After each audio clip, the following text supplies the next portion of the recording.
Welcome to the Fearlessly Authentic Sash and Soul podcast. In each episode, we'll explore the power of embracing authenticity with a winning mindset and overall well-being to help you navigate life and the pageant world with confidence and resilience. I'm Rayanna Johnson, former Miss Wisconsin and founder of Fearlessly Authentic Coaching. So let's dive in. Welcome to Sash and Soul.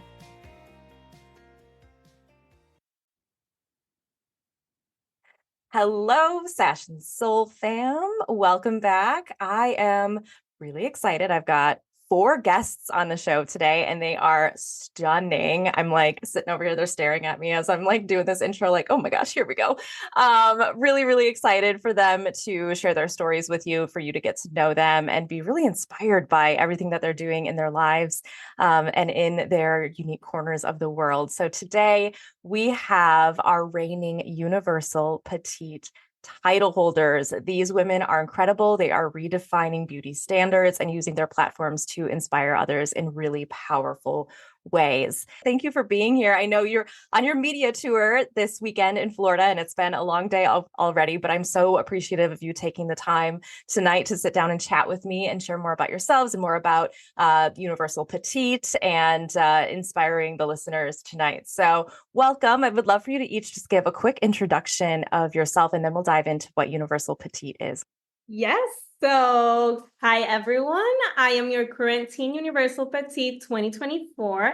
I am Lorena Zoe Maldonado Cobian, and I come from Puerto Rico, born and raised, and still live there. And a fun fact about me, besides being a beauty pageant in my daily life, I study communications and marketing, and I am a waitress.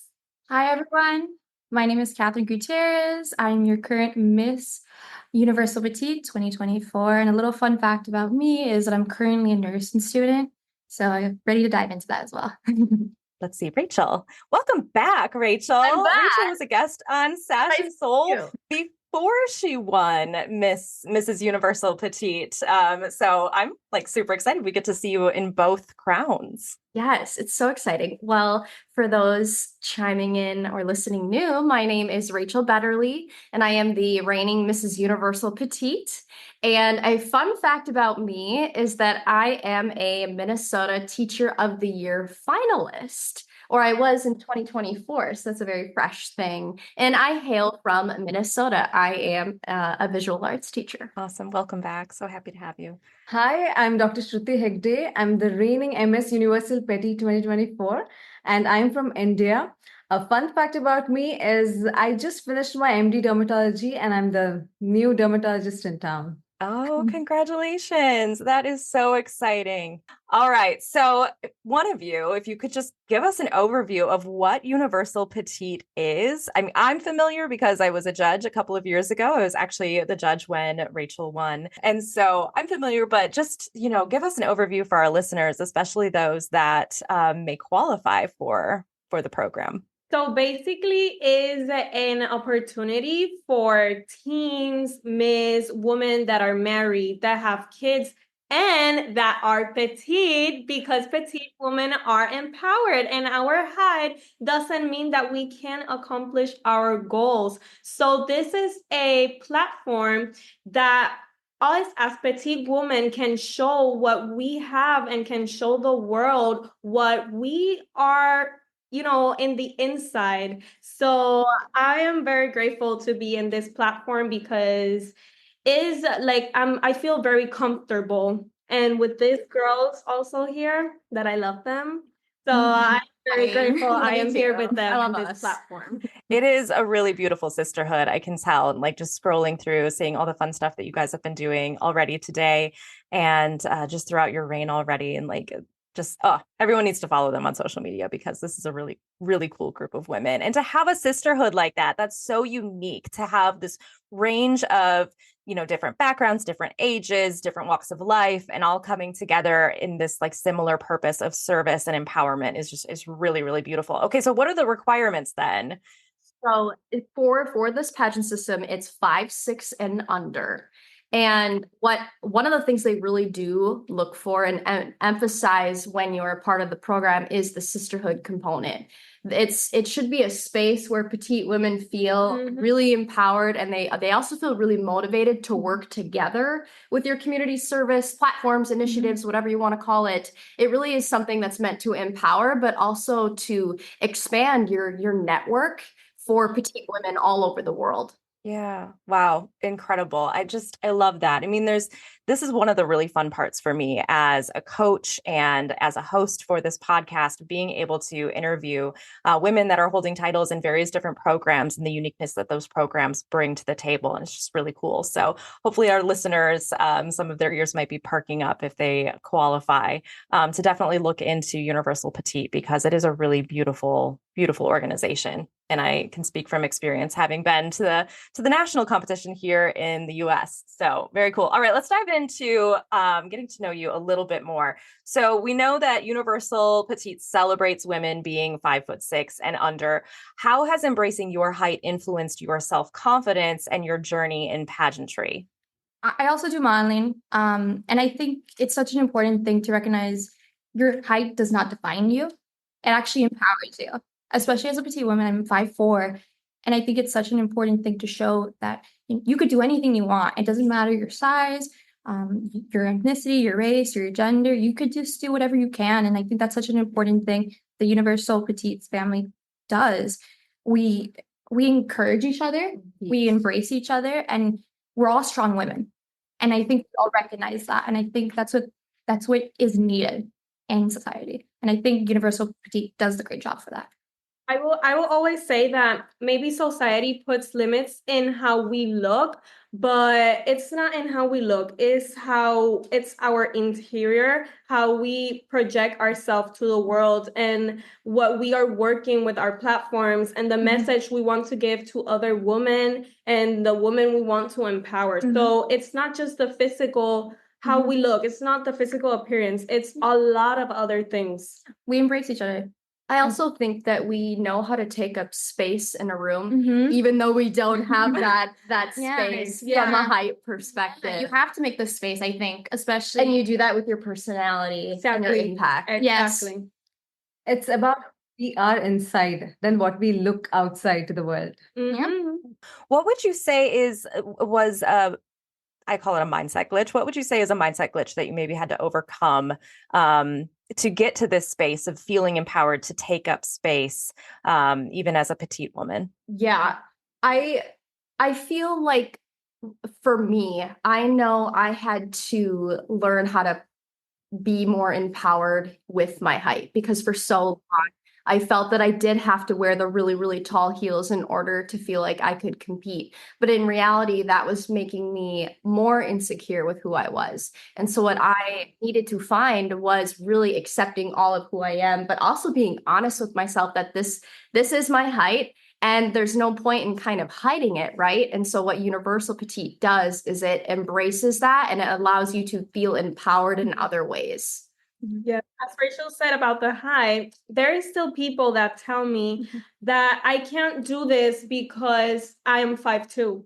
You can't go to Miss Universe because you're 5'2", and they want to turn off my dreams, but I don't let them to do that, because in 2.5 years, I have accomplished so many things being 5'2" that it doesn't matter the height, because we are petite, we are empowered women, and it doesn't matter if you're 5'2", 5'6", 5'8", 5'1". If you want to go to Miss Universe, go and do it. If you want to go to wherever you want in the world, it's possible. Because as I said in my final question in the pageant, that if going to the moon was not impossible here on Earth, everything is possible. So I also think sisterhood also makes us stronger. Recognizing, she's a powerful woman, she's petite. She's a powerful woman, she's petite. I'm a powerful woman, I'm petite. Lorena's also a powerful woman, she's petite. And I think uplifting each other also helps us create space and opens opportunities.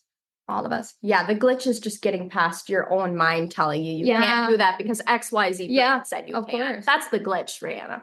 Yeah. 100%. And I think, what's beautiful is we all have these limiting beliefs, and oftentimes these limited beliefs are related to the way that we look. I know I certainly have insecurities about myself. And I think when you look to see what's accurate rather than, this fear based on something that maybe somebody else has projected upon you, as you were saying, Lorena, like people telling you that you wouldn't be able to be successful because of your height. But what the Petite organization has done for you has given you evidence and proof that you can do anything. And it's by putting you in a group of like-minded women that all have very similar, circumstances of being under 5'6". Yeah. Confident with yourself, and you feel comfortable with yourself, and you love yourself, you can accomplish everything. Everything. Yeah. And the trick is getting there. And so I think sometimes like having opportunities like Sisterhood, like you guys have, is definitely one of those helpful ways of empowering yourself and getting through like that internal mental glitch, as Rachel said. Pageants come with both really exciting and challenging moments. So what was the most unexpected lesson that you have learned so far getting to where you are now? So the lesson that I have learned is that the sisterhood that we have. And suddenly when I come from India and go to an international platform where I have to meet the different cultural people. So in a way, I thought maybe I will not be able to connect with everyone, but in this platform in Universal Petite, I could connect with everybody. Even when I know the language, when I don't know, but still I understood the language of not speaking. It's about the feelings. So that's something unexpectedly I understood in this platform. Nonverbal communication is 55% of communication effectiveness. So when you connect with people emotionally, that's absolutely powerful. I always feel like in pageantry, lessons are learned the hard way. And sometimes you need to learn those lessons the hard way. For example, your pageant didn't go how you planned and you might have lost, or you might not have gotten a certain award that you really wanted or won a certain category. And a lot of the times those are lessons because you got to dial it back, self-critique, and really think about maybe why that is. And that can be hard. Self-critique is really hard, right? And what pageantry does is it forces you to have those conversations either privately or with a coach or a mentor or whoever. And as a result, you're going to grow, which is why so many women grow in pageantry and just scaffold who they are, their identity, their brand. And that's such a powerful thing, but it's also going to come with those hard lessons that you have to go through with pageantry. Also saying like, in the pageant, when I did my evening gown, they were opening, my tail, somebody accidentally stepped, and I was like, oh my goodness. And again, I'm the only one that notices this. I looked at the video back and I'm like, I'm the only one that notices. And I realized that sometimes when you focus on the small things, it becomes such a big issue for you. And it doesn't matter. I think it should be the way you present yourself. It should be everything. I think also the internal struggle of making small things into big things also is taught through pageantry as well. That you have to take life easy, and you want to show your support. You want to spread the word about your platform. And I think that's the most important thing. Yeah. Focus on what really matters and span out your perspective to the big picture. We have been asked about something that is there in some subjects. It's not about us ourselves.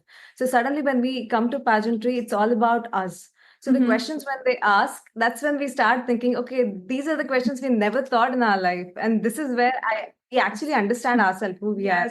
And that's the exciting and also the hardest part, to understand us. Yeah, because usually if you go to a normal person, like when I started pageantry, that my coach for the first time, she asked me, who are you? And I was like, I don't know. I'm Lorena. Yeah, What am I supposed to tell you? Uh-huh. And then when I kept through classes, I have been already through 3 pageants.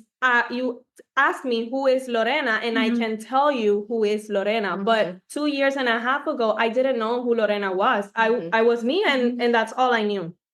So pageantry helps you to get to know you in a deeper level. Yeah, when you're faced with those challenging like internal questions, and like someone is actively challenging you to look inward and see who you are and be able to articulate that.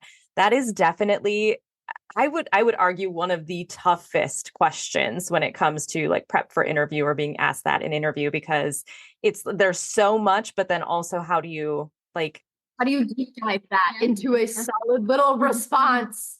Yeah, I summarize your entire existence In basically. one sentence Yeah. or 2 sentences. Or even less. They sometimes ask you in 3 words and In 5. 3 words, Right. Yeah, absolutely. All right.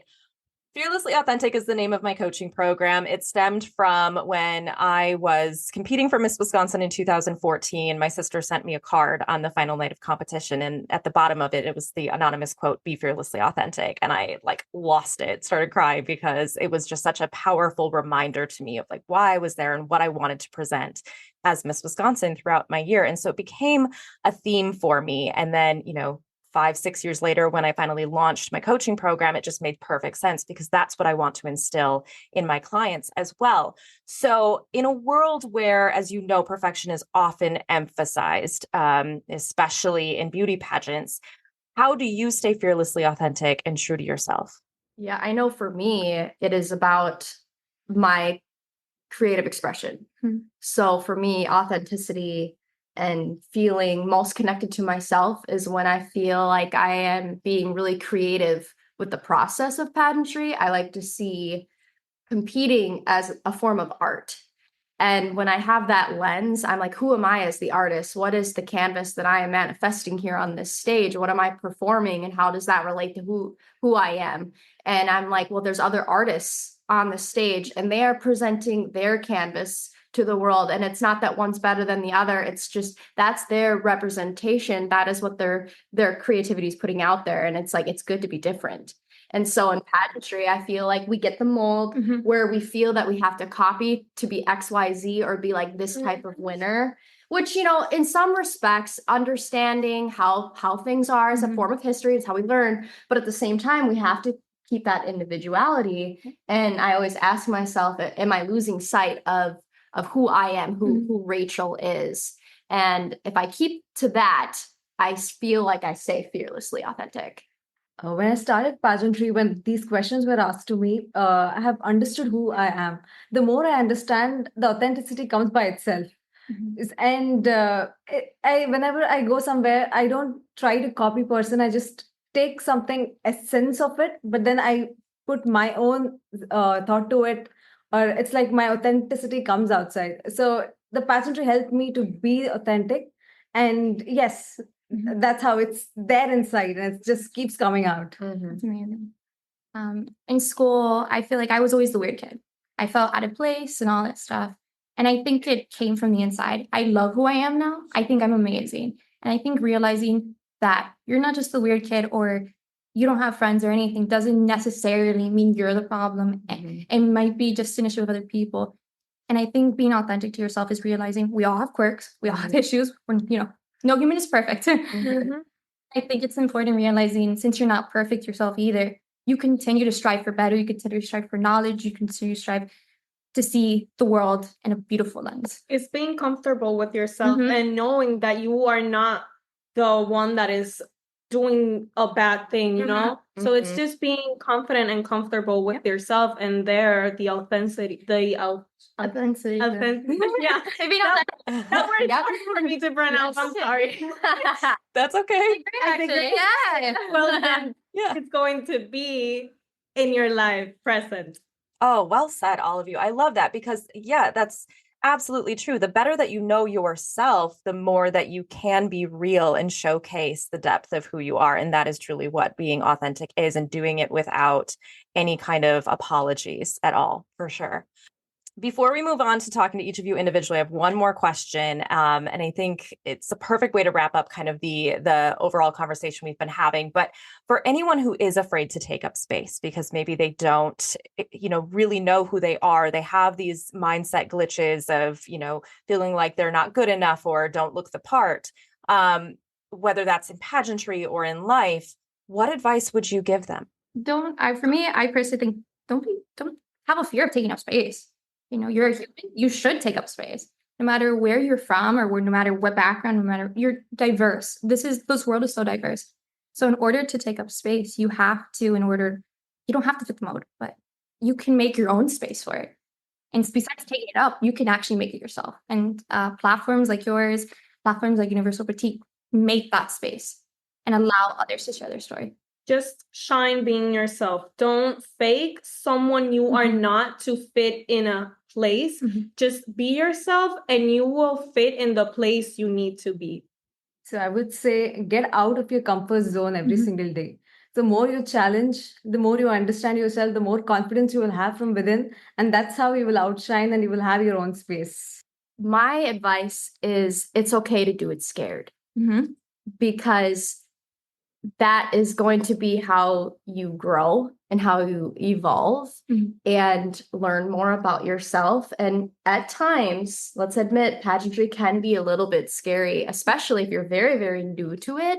And so it's like that feeling of, oh, am I going to enter a pageant? Oh, I need to put this money down, or I need to do this. And it's like a scary moment. There's like adrenaline, I feel like, when you do it. And it's like, it's okay.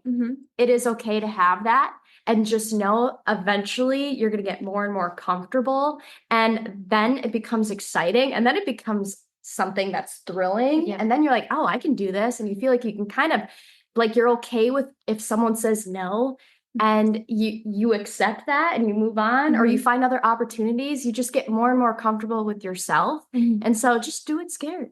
It's going to be fine. And you realize it's not so scary. I started pageantry being scared because when I started 2.5 years ago, I didn't know what a pageant was. Like, I watched Miss Universe and that was all, but that's not it. Like, I'm not into the world. So I started my first pageant without knowing anyone, like zero. And I started with fear, and now I'm here, an international queen. So and knowing that there's so many different types of pageant systems out there. It is not this box where you have to do XYZ pageant system. You can also research and do and find the system that works best for you and your lifestyle and who you are. Do your research and have fun, and know that there's so many opportunities out there. You just got to find them. Pageants should be fun, period.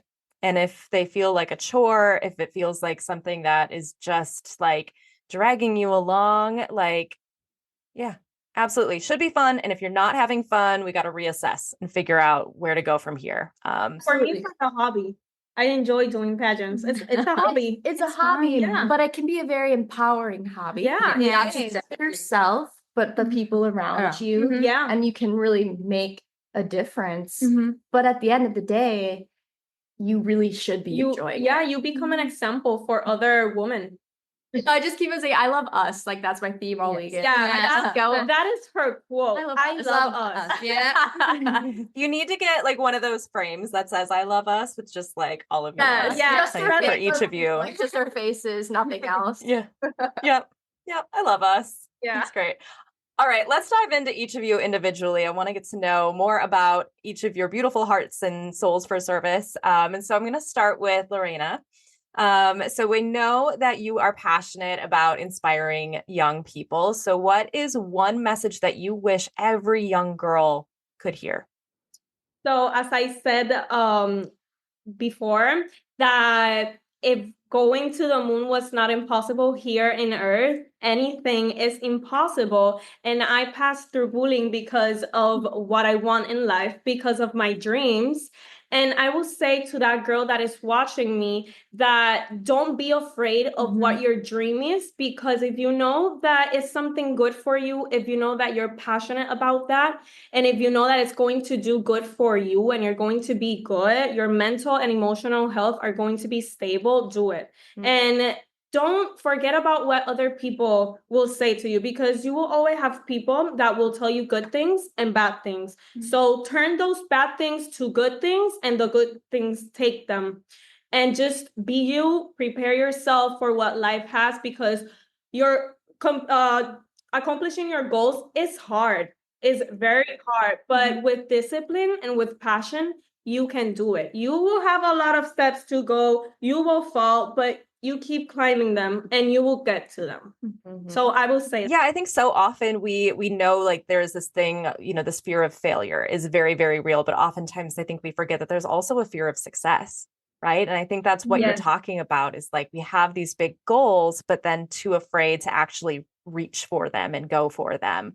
I think I think that's beautiful advice. And so you talked about like when you first started pageants, you were afraid. What was the thing that like pushed you into it to face your fears anyway?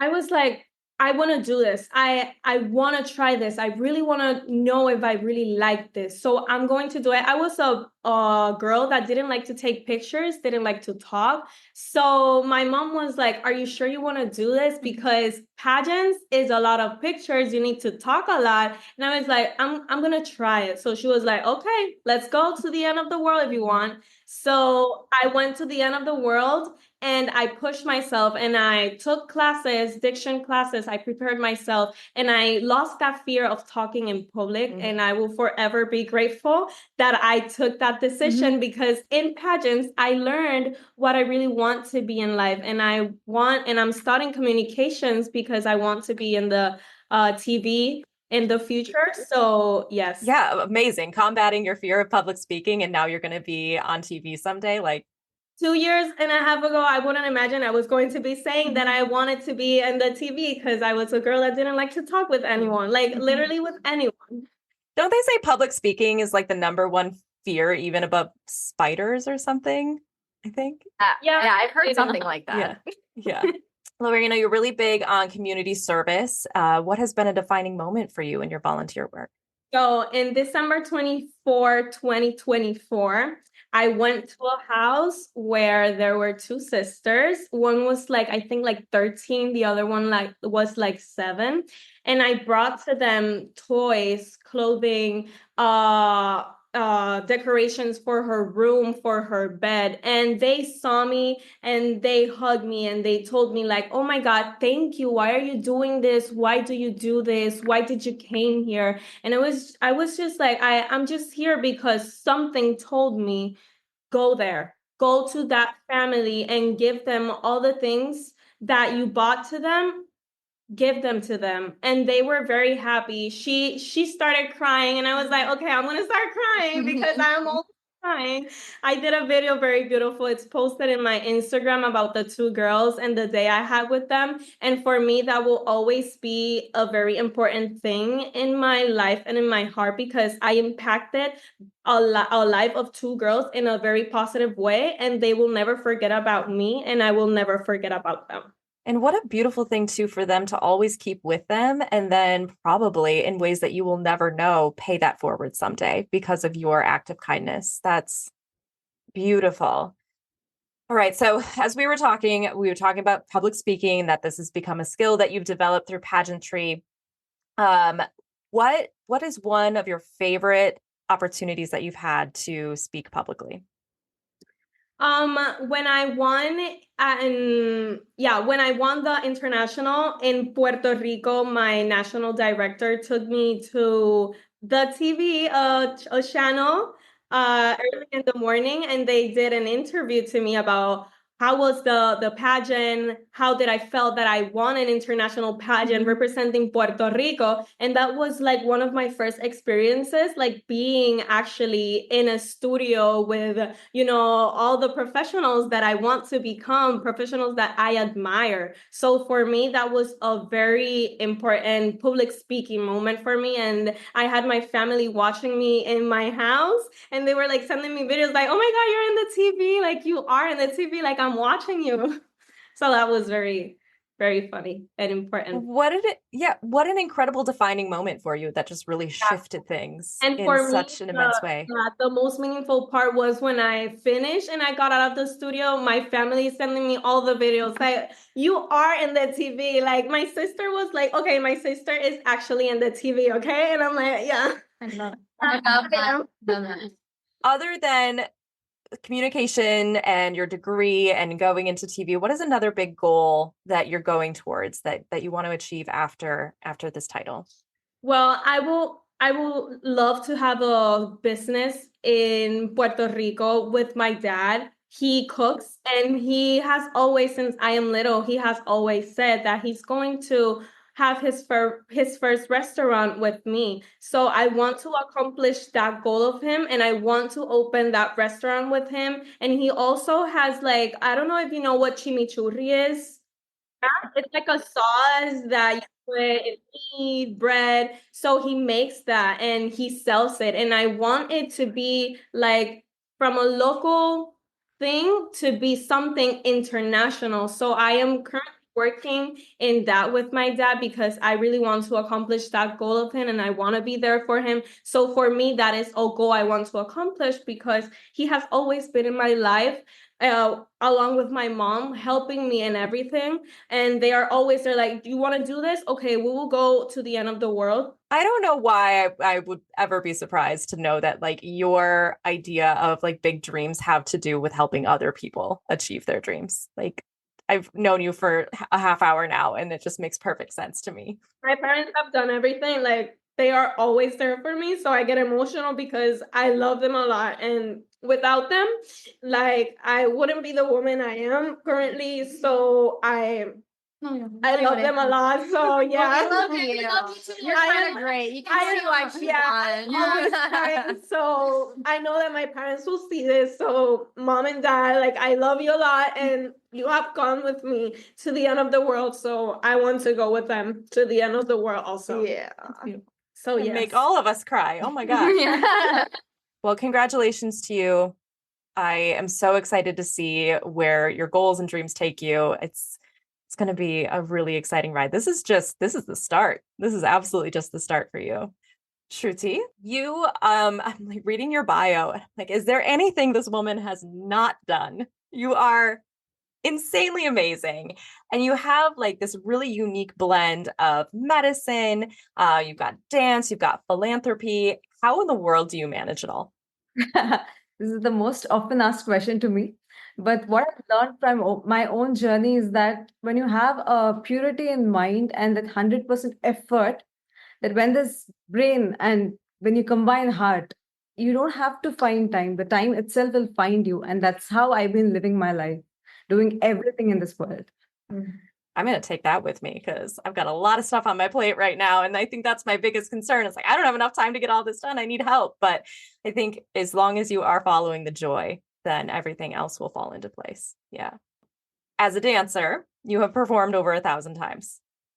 How has dance shaped your perspective on discipline and on perseverance? I started Indian classical, that is Bharatanatyam, at the age of 5. So I had to balance my studies and dance together.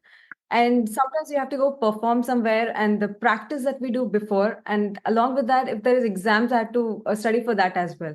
So combining everything and still getting the best out of both has taught me the discipline that I put into the hard work and being punctual to what I'm doing.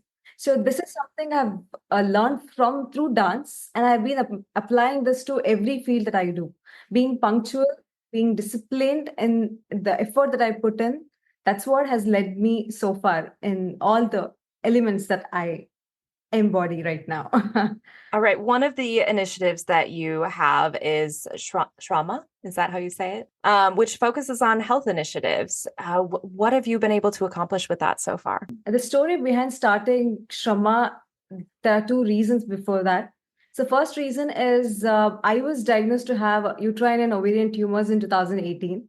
So that's when I realized the importance of screening tests that has to be done, but the people are not aware of. So I started with a health education so that to understand, to make people aware of what are the things that they have to undergo at a certain what age. And then I realized people don't actually have money, even if they have the understanding of getting the test or so I started funding them to undergo a screening test, and then how much ever I could to get a treatment done with generally did with medical issues, but when it comes to surgery, I couldn't help them much. Later on, I realized there are so many other underprivileged people with the education or maybe physically challenged people. So that's how I started having a fund and distributing it to them to have the better life. And the other reason is my dad. He's also a doctor, and in the last 50 years, he has never taken a consultation fees from anyone. And he works day and night. So, any phone call, if someone calls and tells him, even in the middle of the night, that I'm sick, he just wakes up and goes there and treats and come back. So, that's hard work. In our language, is called shrama. So that's what I gave the name Shrama, and that's how I'm working towards. So is your dad why you were inspired to get into medicine? I am not sure because I don't even remember when people asked me and when I started telling I want to be a doctor. I think the first thing when people asked me when I started schooling, what do you want to become? I said doctor, and that's what stuck with me, and I've never changed Yeah. that.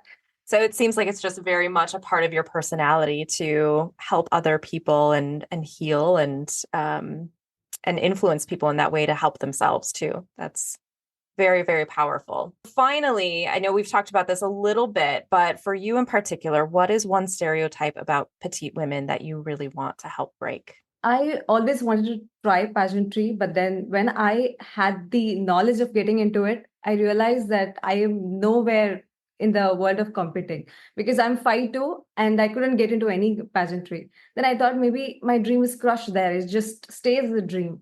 But then there were opportunities which opened up where the petite women was taken into consideration for the pageant. And now being on the international platform, I realized petite is powerful and we have to embrace who we are. And I love being petite, actually. There was a time when I thought I should have been taller. So I could have had more space, but then I realized it's not about like what the appearance is. It's about how powerful our mind is and how we gonna conquer the world.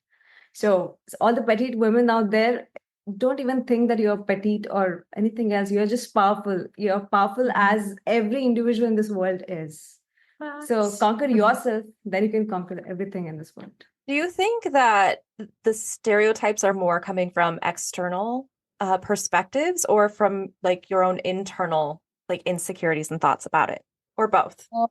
When we start, we actually don't know where we actually stand. We don't know that we are petite or how we are. It's the external factors when the people talk about it, and that's when we realize, oh, is this my deficiency? And then we start, okay, this is my deficiency. So that's how it is. Yeah. So once you stop listening to negative people around, you don't have to take that inside. So you're powerful within.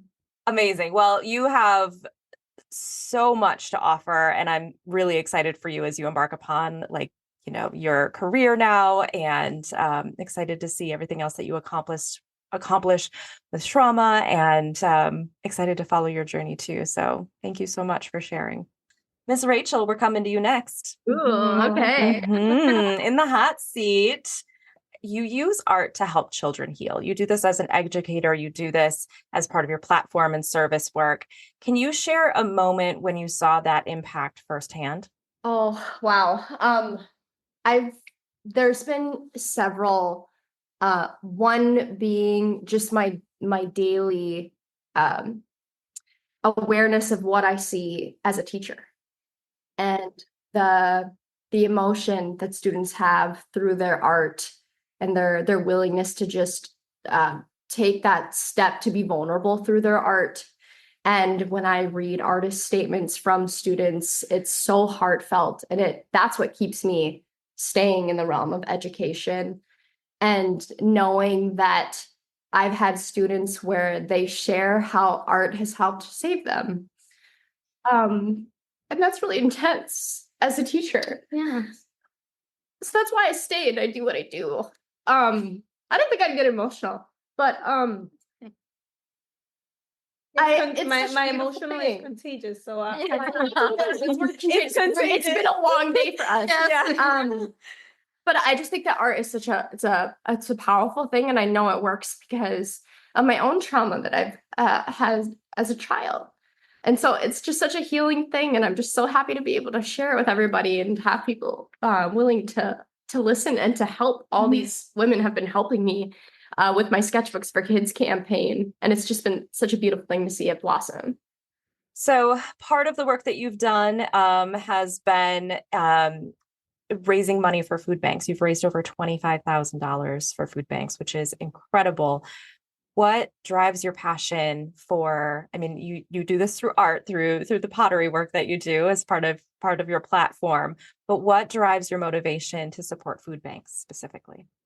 Well, that's been going on for 12 years. It's something that I do annually. And it's through a project called Empty Bowls. And it's actually a global project that art teachers all over the world know what Empty Bowls is. And essentially what you do is you have artists and students make ceramic pottery, and then you sell them with soup meals. And the empty ceramic bowl is supposed to represent someone going hungry somewhere in the world. So it's a collective experience where coming together, we can help at least do our part to somewhat end global hunger in our local communities. And I find that so powerful. And the reason why I keep doing it is, one, I have students who are always willing to help, because you can't put on such a big event where you're raising thousands of dollars by yourself. It's impossible.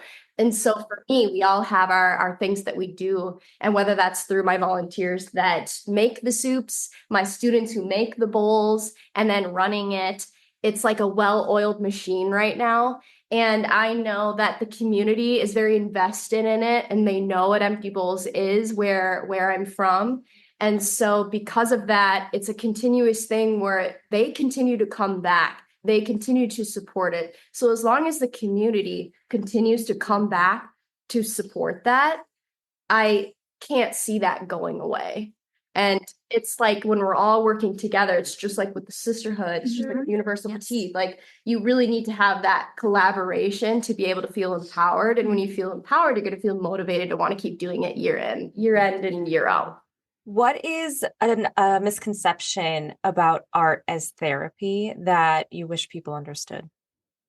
I always say the biggest misconception is that you have to be really good at it in order to heal from it, or you have to have a certain skill level to really appreciate the depths of what art can provide, which is so completely false, because art is subjective, right? Art can be anything. Art can be dance, art can be music, art can be drawing, pottery, photography, whatever it is. I just encourage people to do it.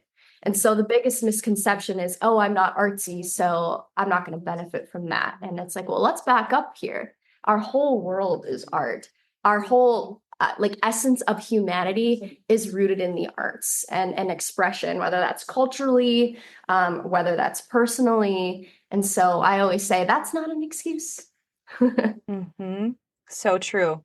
So true. All right. And finally, you mentioned your 2024 nominee of Teacher of the Year, and this brought you to being featured on Good Morning America and on ABC, and now also being an international title holder. How do you stay grounded in the public eye? Well, I think we know I stay grounded through being a teacher because of that. And so I know my students are always going to humble me. I am humbled all the time. Let's be real.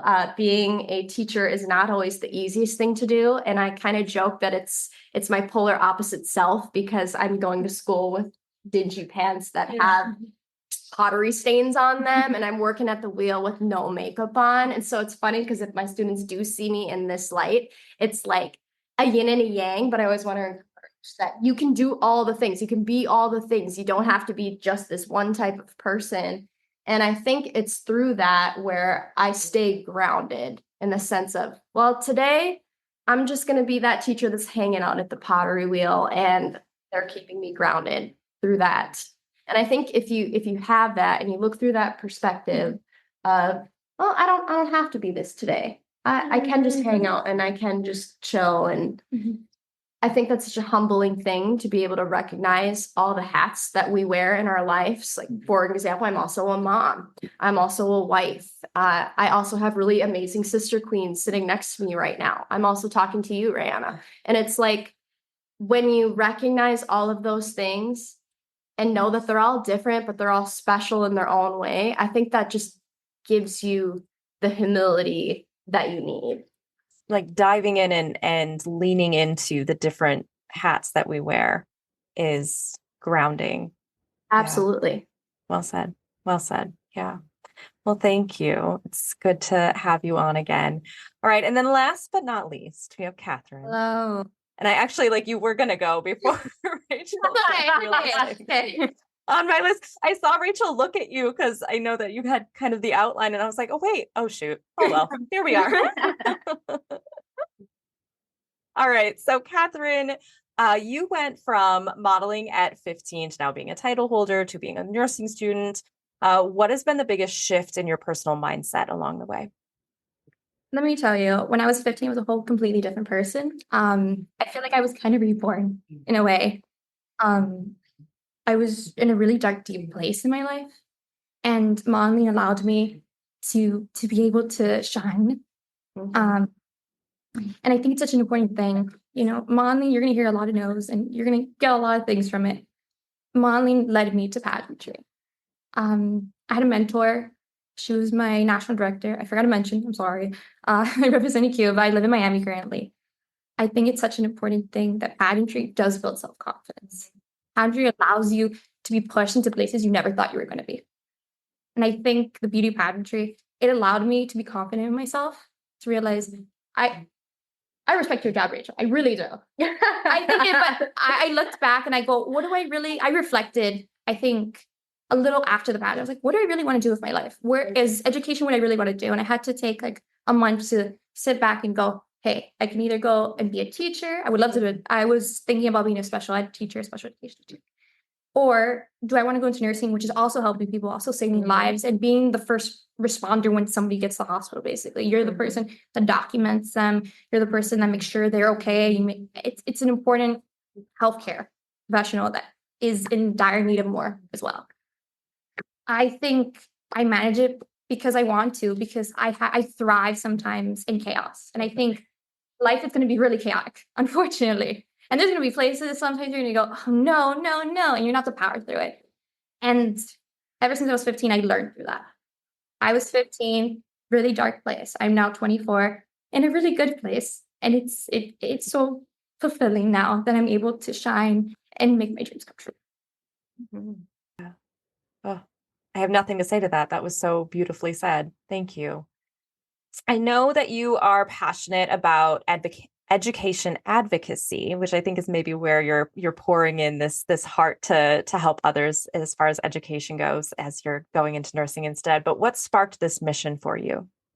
I work with a program called Just Success Miami. They're a wonderful organization. They help people find jobs that are in low income areas as well. It's essentially like renting the clothes, kind of. They allow them to have clothes for the first job interview, and if they get the second job interview, they also allow them to also have the clothes. And then if they get the job, they get to keep the clothes. And I realized that education, whether it's through life itself, through an institution, is so important.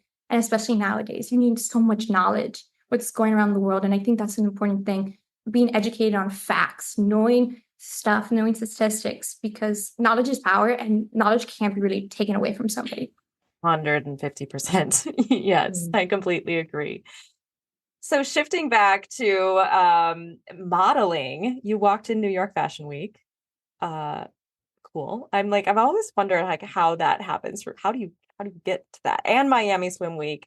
So how did you overcome, like you talked about being told no so often in modeling and everything, but how did you overcome industry standards that often favor taller models?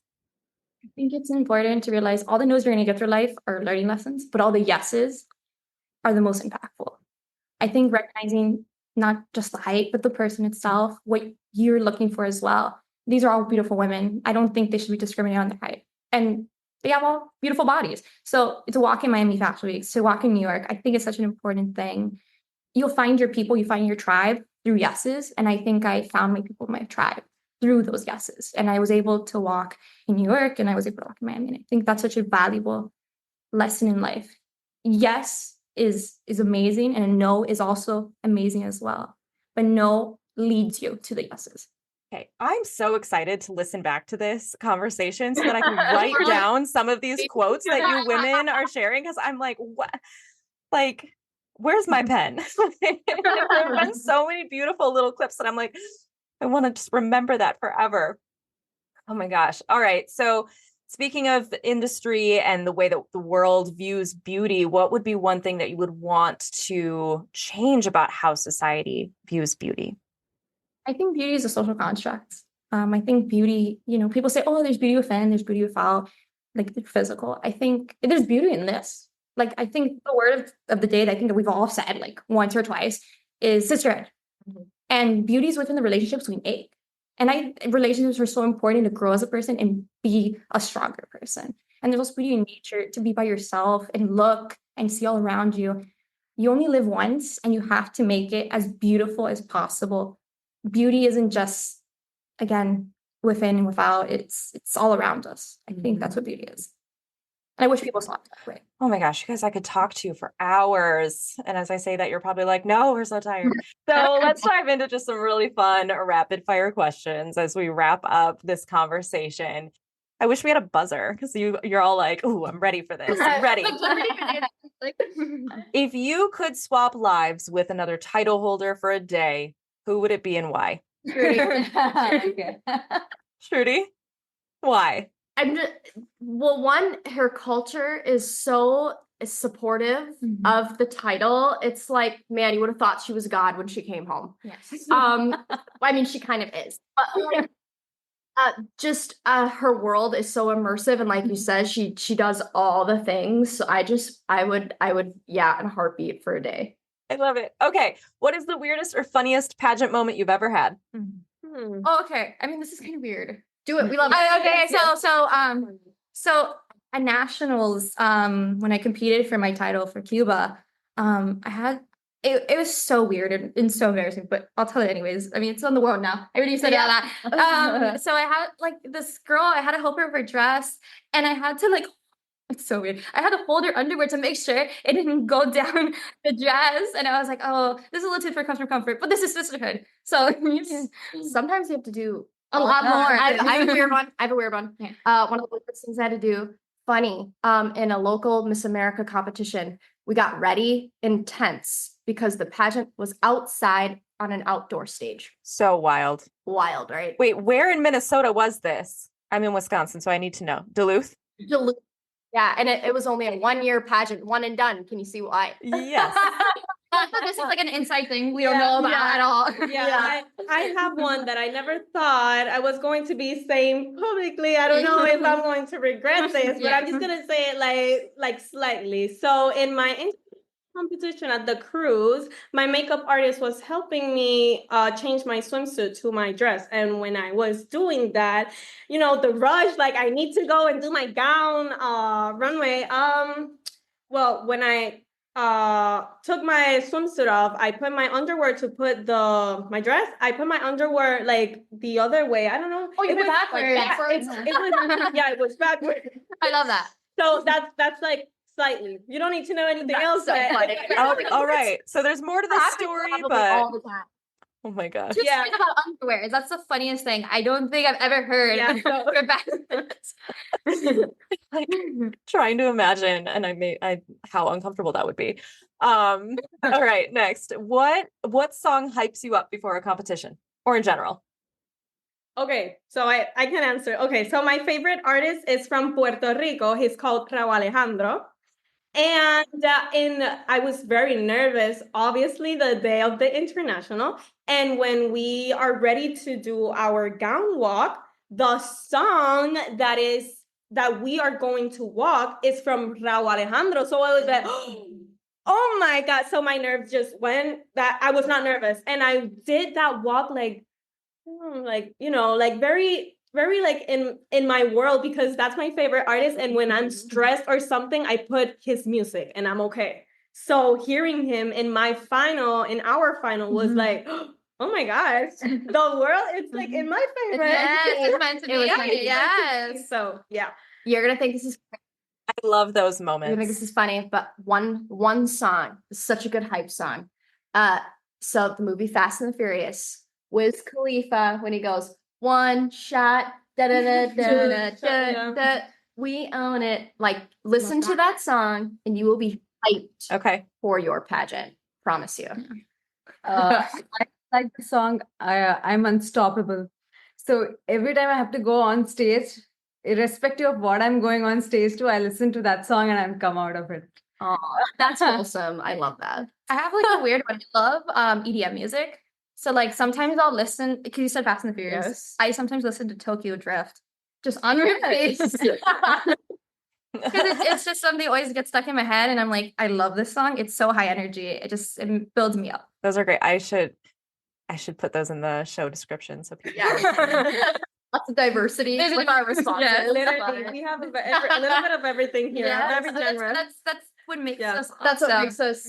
Yes. Yes. Yeah. Okay, I want to hear from each of you on this one. Describe your reign in one word. I will say impactful. Yeah. I was gonna say that. I think it's importance. Healing. Oh.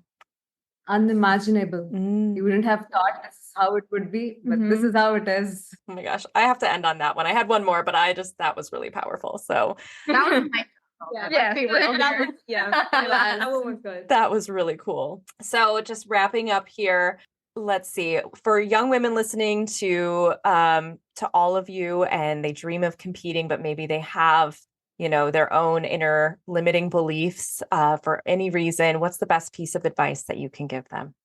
I will say to believe in yourself and never doubt of the potential you can give the world. And look to yourself in a mirror and talk good to yourself and say, I'm powerful, I can do this. And if this is my dream, I know I'm going to accomplish it. Doesn't matter if it's in a week, in a month, in 5 years, I'm still going to do it. I would like to give one word advice to them, that is start. Irrespective of what they think inside, just start. Don't fear of anything else. So most of us, we procrastinate and we never start at all. We just talk about it. So if they start, then they'll see where they stand, how to improve and all of that.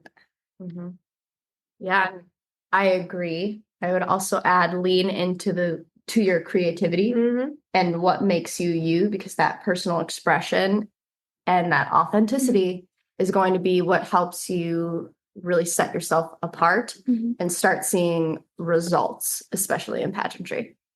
Mine's would be just be courageous. And Sudi said, and Lorena said, I think it's such an important thing to start. I think it's important to just believe yourself. But, like Wayne Gretzky said, you miss the shots you never take. And I think that's such an important thing in life.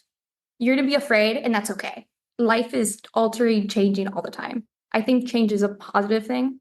And I think we need to keep evolving and be better humans. And I think pageant modeling, or wherever you want to do in the world, I think that's where it starts, by making the courageous move and making that change into it. I will also add that don't leave that thought in your head, and just take that first step, and don't be afraid of what's going to happen, because if something bad happens, you learn from it. Okay, I tried it. It was not for me. But if something good happens and it works, so don't leave the thought in your head. Just do it. Take that first step, and you'll see what happens. Can I add on to that? My dad always says, failure is not as big as you think. It's not just a mistake. It's a learning lesson. Yeah, because you learn from it. Of course. Yeah. Well, that's the thing. It's like the worst they can say is no. Oh, hey, I have a business opportunity for XYZ. Would you be interested in collaboration? What they say no. Oh, okay, move on. I'll find someone who does. It's like you just gotta stop being afraid of the no. You'll find something better. You realize it's really not a big deal. Okay, on to the next. Yep. Never have regrets in life. Yes. Yeah.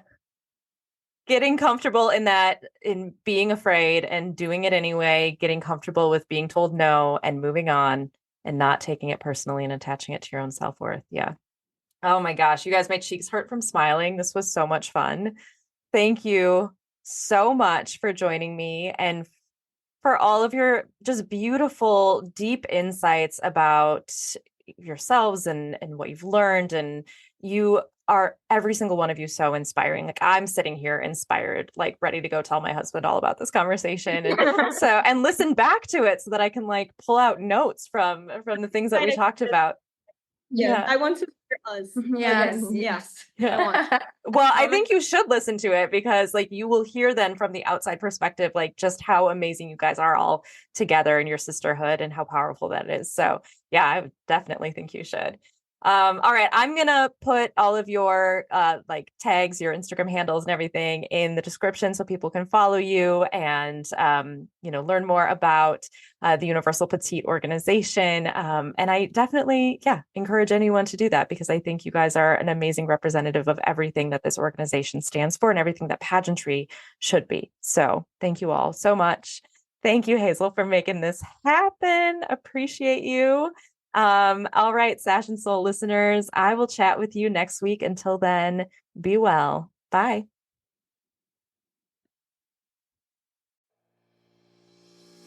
Have you downloaded the Fearlessly Authentic app? Because I'm so excited to share this all-in-one space for competition prep designed just for you. Within the app, you'll find free resources like the Winning Mindset Workshop, goal tracking, and a supportive community. Plus, sign up for a 7-day free trial of the all-access membership to explore additional resources like live coaching clips, monthly live workshops, guided meditations, daily practice interview questions, and so much more. Click the link to download for free. This is not just an app, it is pageant prep support at your fingertips.